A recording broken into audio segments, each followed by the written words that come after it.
space investor and entrepreneur Robert C. Jacobson is releasing his first book, Space is Open for Business, to provide readers with an insightful guide to the evolving space industry.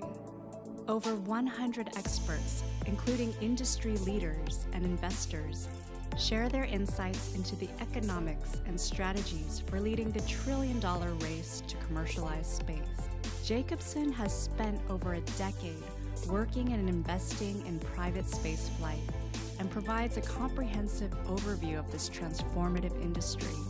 This book allows everyone to understand the integral role space plays in our lives and how it will continue to transform our world.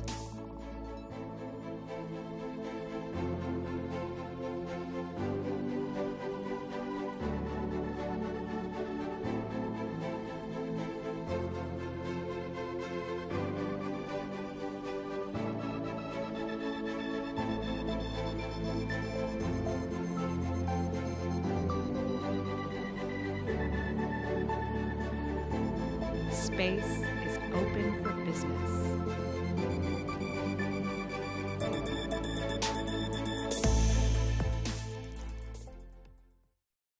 Well, hello, everyone. My name is Bernie Siegel. I'm the Executive Director of the Regenerative Medicine Foundation and Chair of the World Stem Cell Summit. We have a really interesting presentation today, a conversation between myself and Robert Jacobson. Now, Robert wrote the book, The Industry That Can Transform Humanity. Space is Open for Business. And there's a good reason for us to discuss this in this meeting at the World Stem Cell Summit. You may have read an important press release from last month, April 2022. And the title of the press release was Axiom Space Establishes Winston-Salem Presence at the Regenerative Medicine Hub. Well, the Regenerative Medicine Hub is affiliated with Wake Forest Institute for Regenerative Medicine, our partners in the Regenerative Medicine Essentials course that you've been watching the past few days. Now, there's another partner involved in this important announcement called RegenMed Development Organization, REMDO. And that's the first organization dedicated to advancing regenerative medicine manufacturing, scale-up, and automation. This combination with Axiom Space is really important because Axiom Space is to create a new space station, a private space station that will perhaps expand the commercial space economy and support biomedical commercial innovations in manufacturing. That's important because we've heard already in the conference about the International Space Station and the US National Lab and how scientists are sending up their stem cells into space and to work with microgravity. It's all of tremendous importance and excitement. So what we lack, perhaps, is a context for all of this.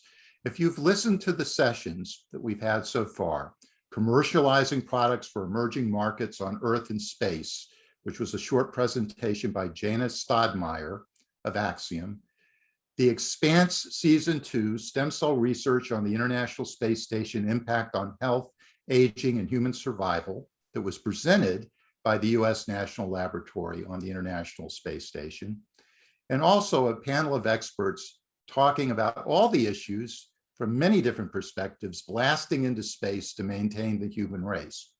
But what about the commercialization and the excitement for the field, the fascination with SpaceX and Elon Musk? Well, I found in my research one person that had a handle on all of this and that can provide this audience a context. Without context, you can't do anything, but with it, you can take on the world and perhaps beyond.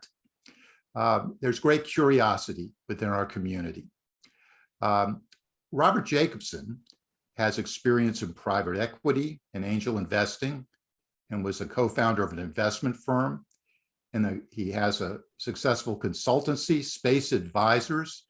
He was part of the first private payload in space, on the moon, in fact. And you remember when there was a Tesla flown into orbit? Robert was involved with that as well. His background is broad. He's created a leadership community, the Aerospace and Defense Forum. He's a bridge builder. He connects the dots, has a fascinating entrepreneurial background as well. But the key to Robert is he wrote the book. No one can really get a better survey of the commercial potential of this potential trillion-dollar economy. Robert supplied it to me when I read his book, and I wanted to invite Robert to speak to this audience to share his insights. So Robert, you wrote a book. How come you wrote a book on space? Thank you so much, Bernie. It's really great to be here with the World Stem Cell Summit of 2022. I wrote the book recognizing that there might be other individuals and organizations out there that might have been sort of like me back in 2004 when I first saw Spaceship One fly. And that's really where I got the bug. That was the catalyst for me saying, I want to be a part of this. But there was no roadmap. There was really no great source of centralized information. I wanted to create a kind of 360-degree holistic viewpoint of what's happening in the space sector, not just pure cheerleading, but also really providing some analysis and research, but also insights from other fellow experts and insiders on the opportunities, as well as the challenges that this really fascinating, growing sector is providing. How many experts did you confer with? It was dozens. It was many dozens, and I didn't really use Zoom so much. We live in the Zoom world. I did it mostly with phone calls, a little bit of Skype, and just a lot of phone calls and some in-person meetings. And I generally asked folks kind of the same set of questions because I was first just trying to find a thread, and it would kind of customize to their specialty. And it was and their focus to kind of glean what were the insights that individual had, and then looking from the 50,000 foot perspective or the space perspective, what is the larger thread that would run through these fellow experts and insiders? What is the larger thread? That space could be the biggest and most transformative sector that humanity will have ever experienced. Now, it's still slightly above the tadpole size. It's very nascent, even though it's varying sources will currently describe the past year's global space economy is somewhere between 380 and 420 billion dollars. A lot of times they'll also include things like chips and GPS handsets. So the definition of what makes it part of the space economy is still very broad. But when you start to bring in the potential resources and the size and scale of what our solar system can provide, this is the mind-blowing part. Space might be the only sector that will be able to do something on the scale of quadrillion. And we've never done anything on that sort of scale before. You write that space influences and benefits nearly every industry on the planet. How so? Well, if you go to your ATM machine, that transaction usually is touching a satellite. If you've ever been in a hospital setting or had a loved one in a hospital setting, there's lots of technology, whether it's sensors, MRI, air filtration, water filtration, that has generally been innovated from the space sector. You have a smartphone, that's probably touching a satellite through GPS. Space is both, it's an invisible layer, but it's actually kind of close to, Bernie, you're closer to space right now than you and I are at this moment. Space, the generally accepted boundary of space is 62 miles or about 100 kilometers above sea level. So although you're actually fairly close to space, but you can't see it at the moment. You can't reach it at the moment. But to affect, it, unless maybe you're in Denver, you're a little closer to it, I'm in Florida, so it's even further away. Or any of your friends in basketball, there might be a little closer, who play basketball. But essentially, it's affecting, how we monitor our environment, how we forecast our weather, how we provide good stewardship for our environments and our resources. And we're currently, and this is a point that I'm very passionate about, is we're in this climate crisis. And what good is going out expanding into the solar system if we're just going to have a somewhat ruined and lesser desirable place to live here on the greatest spaceship we know of in the universe, which is still planet Earth?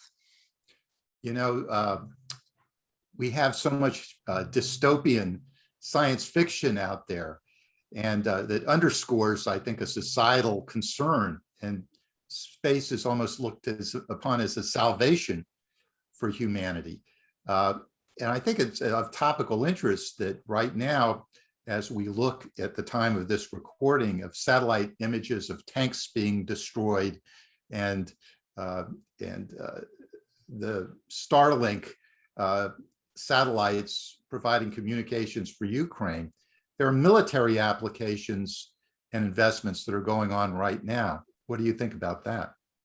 And that's true fact. There's a lot of money going into defense. I don't know currently with the Ukraine and Russia situation how that, in terms of a metric, how that has changed. But there's certainly, all the three-letter agencies are definitely, they're looking for more data from space, not less. It's incredibly useful.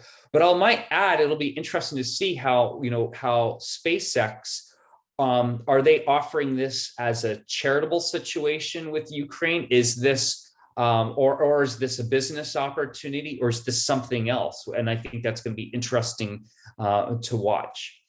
There was an article in the news this week that our friends in China are looking to create military satellites to take out SpaceX satellites. Now, that could have just been a headline and just reflects some of the geopolitical concerns or competition in the world, but everything plays into everything else. And I can remember as a second grader in a bygone century when Sputnik was launched, and our weekly readers had it on the front page. Well, anything in space, this is maybe something food for thought. Anything in space could be potentially a weapon because it is moving. It's kinetic energy. It's got, might be thousands of miles per hour or kilometers per hour. So you could just take one satellite accidentally or intentionally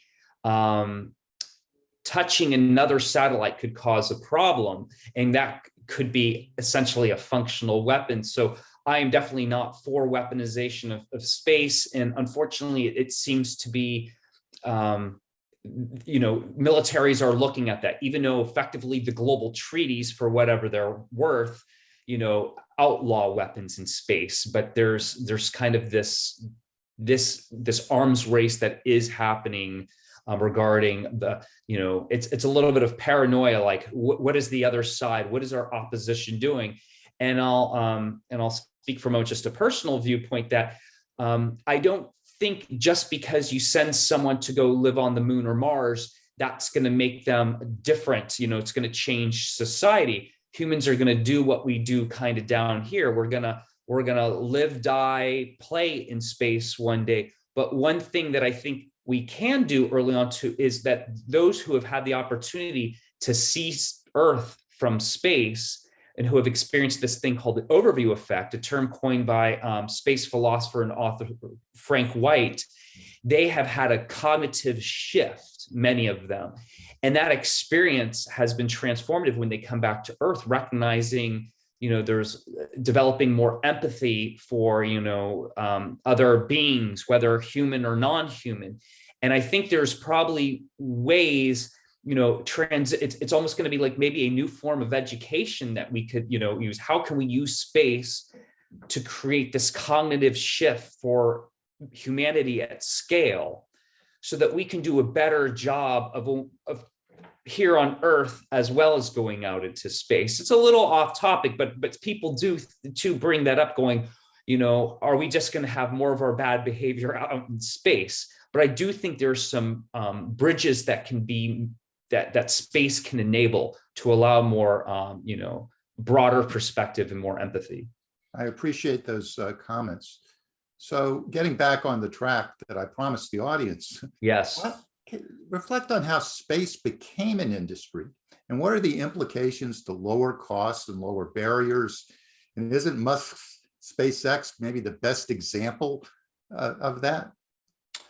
Well, the industry of space has been going on for decades. You look back at, in the Apollo or shuttle program, and you see these individuals in these bunny suits in the clean rooms, and they'll have, Rockwell Collins and Bowden. They have businesses, for-profit corporations, patches on those suits that are, and, so the US government has been using contractors for many years. It was just a more it was a smaller circle of these prime contractors, these tier ones that were able to serve, NASA or groups like the DoD.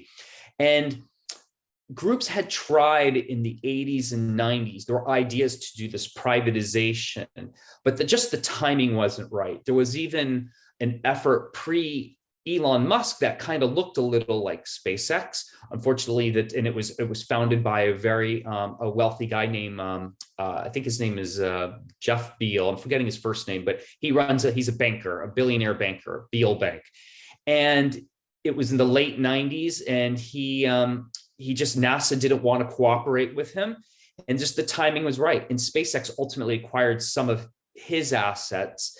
And I think it was when Elon came around, he was funding it himself. He did have some early stakeholders in government. I think there was maybe head of DARPA. There was an agency who was at least, softly supporting him. They put some payload on some early Falcon 1 flights. And Elon had this risk appetite. And he knew how much he could sort of afford until he kind of had to go for external financing, which he did, start to raise after several flights. But it just became, I think that NASA started recognizing that they needed additional partners. It might have been the transition of the space shuttle program that was winding down, and we were heavily reliant, almost exclusively reliant on Russian launch capability. And so we were kind of in this there were some constraints there. So I think it was a matter of just historical timing. And then this new market opportunity where the government wanted to have partners, they didn't want to take on all the risk, but they did put in essentially some seed money through these partnerships of like the cargo program and the crew program that allowed the market to sort of co-develop, private opportunities to take cargo and crew to the International Space Station. So the US taxpayer got a tremendous opportunity, and because we have now SpaceX's Falcon 9 works very well, it's proven, and so for really, less than a few $1 billion, they've got this new launch capability. I am not confident that had the US government, Congress, authorized this money to just go to a preordained contractor at the sort of cost plus way of working, that they would have gotten the same results. And I think SpaceX likes to work fast. They weren't afraid to fail. And something innovative that they brought to the market that you and I have talked previously about is that they brought a price transparency. It was very difficult if you were a researcher or anyone or organization. You couldn't just call up NASA and say, how much is it to get my my 5 kilo payload to orbit? It was just very difficult. And SpaceX has essentially added some market transparency. Thanks for that, Robert. I went to Melbourne a few years ago and visited the Center for Advancement in Science and Space that now is the U.S. National Lab for the International Space Station.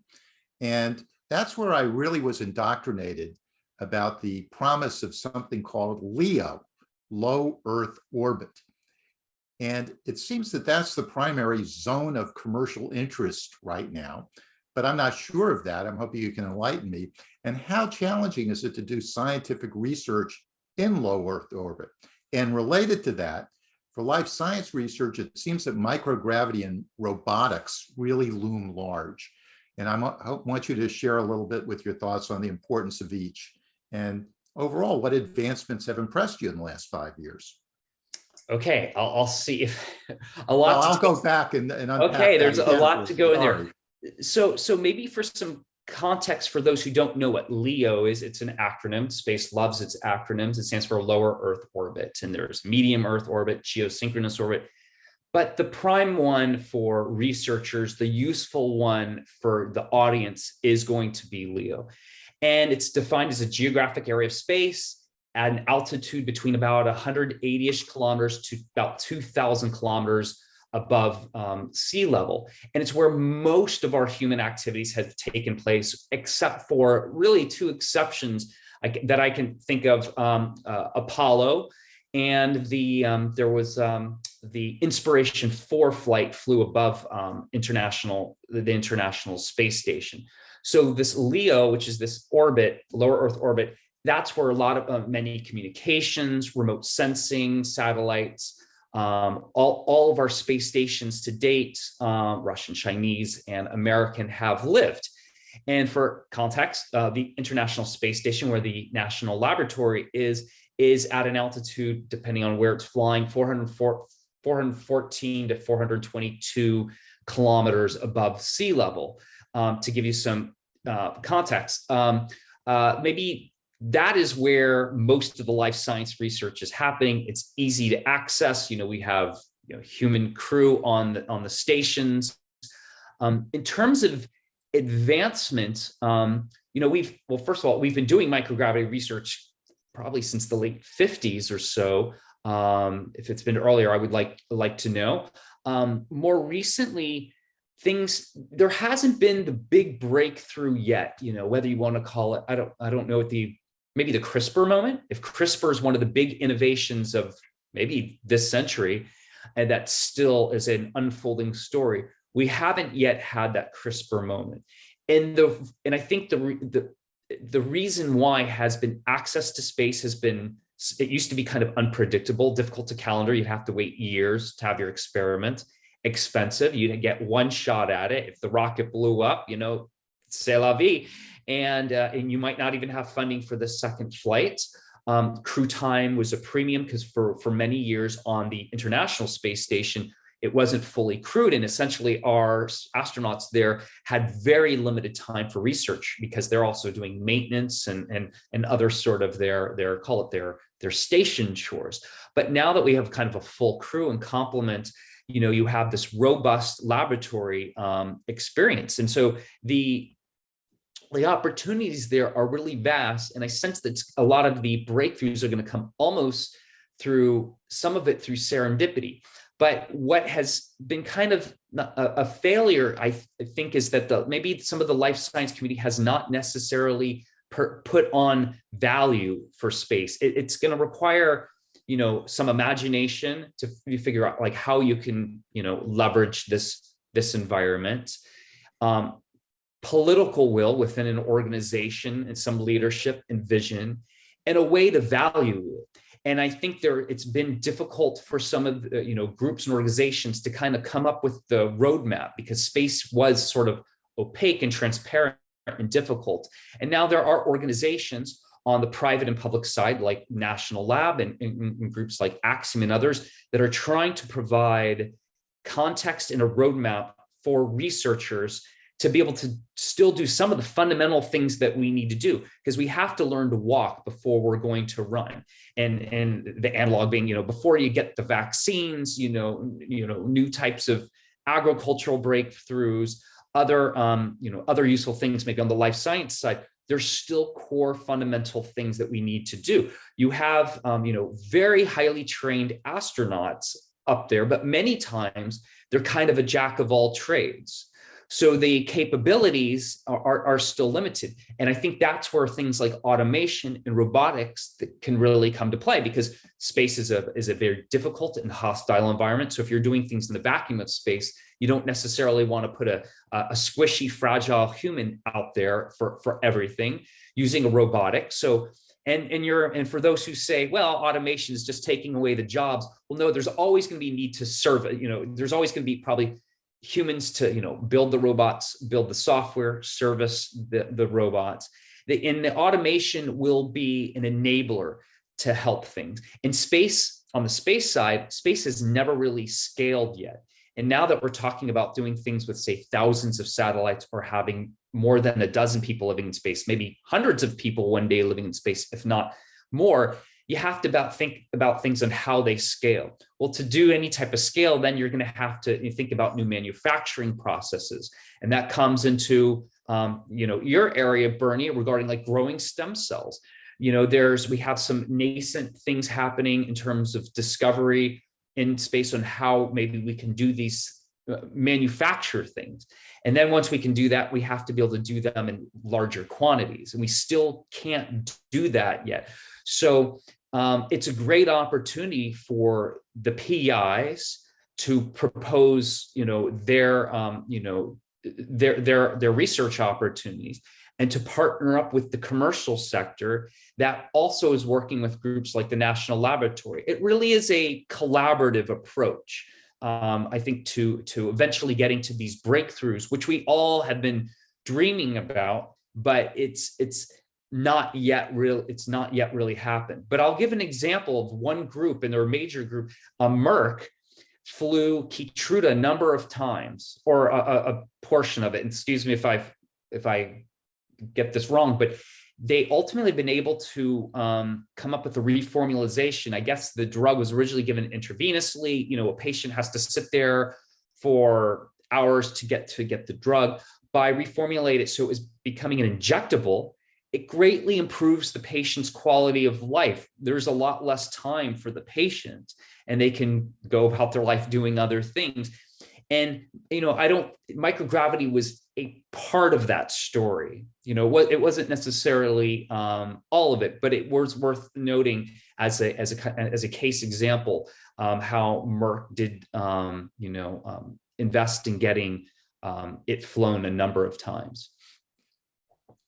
You really covered all the points in that very long question. I have to tell you, I'm impressed. I was on a session a week ago on longevity and longevity research, and they had the temerity to ask me, Bernie, what do you project for in 2032? Besides, I really want to be around to 2032. And I was, well, it depends what our robot minders are going to say. It's very hard to answer a question like that with black swans and all sorts of things. But looking optimistically, Robert, which you are as an optimist and I am too, what do you project in the near future for this industry?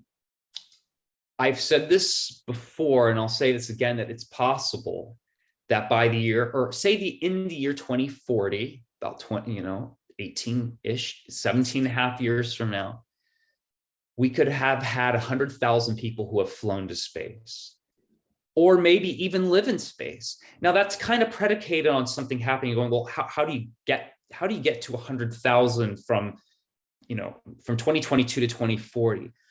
Well, there's one key potentially enabler, which is access, bringing down the cost to space. They used to always, that was like kind of the metric that space lived by, the cost per pound or kilogram. And SpaceX has been extremely aggressive with that in terms of their pricing. And they've, first they had Falcon 1, they built a larger system, the Falcon 9 that currently flies. They had Falcon Heavy, then I think Super Heavy. And now they're kind of bypassing some of the Falcon Heavy to focus mostly on Starship. Now, Starship, which is this think of it as a platform that's being built in Texas, but will probably ultimately fly in other places on the planet Earth, could bring down the price to just making it like, for a human to fly, like one day, like thousands of dollars to flying a human to space, or maybe single digit thousands of dollars. I mean, this is the type of they're talking about the type of repeatability and being able to, like, imagine flying an entire space station in one go. With that type of capability, in a few months, we could have flown every grandiose project we want to in space. And some of the real insiders, like the hardcore engineers, have told me they're still trying to think about, like, what else, if we just kind of like take up everything that we need to do. And there's probably going to be some in-space manufacturing. You can start really thinking about, development of really large structures, whether you're building them on the ground or assembling them on orbit, and there'll be some sort of combination of them. But if you're able to start bringing 100 people at a time to space, and that machine is flying multiple times per day, it is possible, I think, to see how you could get to 100,000, whether it's visiting space or getting, people, in space settlements of, where you have hundreds of people living and working there. We're living in future shock, aren't we? And you think about the converging technologies, microscopy and engineering, tissue engineering, artificial intelligence, all of these coming together, seemingly in light quantum leaps, right? Almost literally. It's very hard to predict the future, but I'm an optimist as well as you. And as for a final comment, I have a couple, but one is to ask you a question of what are your top 2 or 3 space movies? Oh, Blade. Well, it's not a classic space movie, but Blade Runner is sort of is a film that I love, because they do talk about space, that they were using these the artificial beings on off-world, as part of off-world labor. And interestingly, the composer Evangelist just passed away 1 week ago from the recording of this. And that day he died, I was listening to the score. It's a magical score if one's not familiar with that film. Other films, Star Trek II, The Wrath of Khan, which I had the opportunity to see in the theater a few weeks ago. A great, fun, really great performance by Ricardo Montalban, the late Ricardo Montalban, a fantastic actor. Another important movie. As a kid, I loved Star Wars, but now I kind of look at them and they feel more like fantasy, because just so much of it's not real or authentic. I enjoy the Expanse series, but I don't want our future to look that way. A lot of ways, it's very realistic. Bleak. It's very bleak. So I like many of the characters. I like the technology, but I don't like the future that they're sharing. So I have to preface that. And I love the original 2001. It's just such an amazing film on many levels, and I've seen it numerous times, and I saw it when it first came out in the movie theater, and I won't state the year, but you can look it up. And that's probably my top. But I was also really impressed with Forbidden Planet. So I go back a long way. All right. And of course, I enjoy anything with space aliens. It's just interesting. I kind of go for the squid-like ones. It's, I can relate to them for some reason. Yeah, I mean, yeah, right. Well, anyway, before. Thank you for asking that. I appreciate it. That's all right. Before everyone turns off the video, I want to tell you that this book is a game changer. It was a game changer for me. How can one acquire this book? Presumably on Amazon. Any other way? Of course. Independent bookstores are a great place to support. I sell it directly too, on all the formats: audio, digital, soft, and hardcover, through spacesopenforbusiness.com or robertjacobson.com. Also, I have a podcast that some people don't know. I've done a season of it, kind of on the business of space. It's called Brave New Space. Well, I'm not yet a subscriber, but I will be. And I want to thank you, Robert Jacobson, for sharing your insights and context on Space is Open for Business for the 2022 World Stem Cell Summit. Thank you so much, Bernie.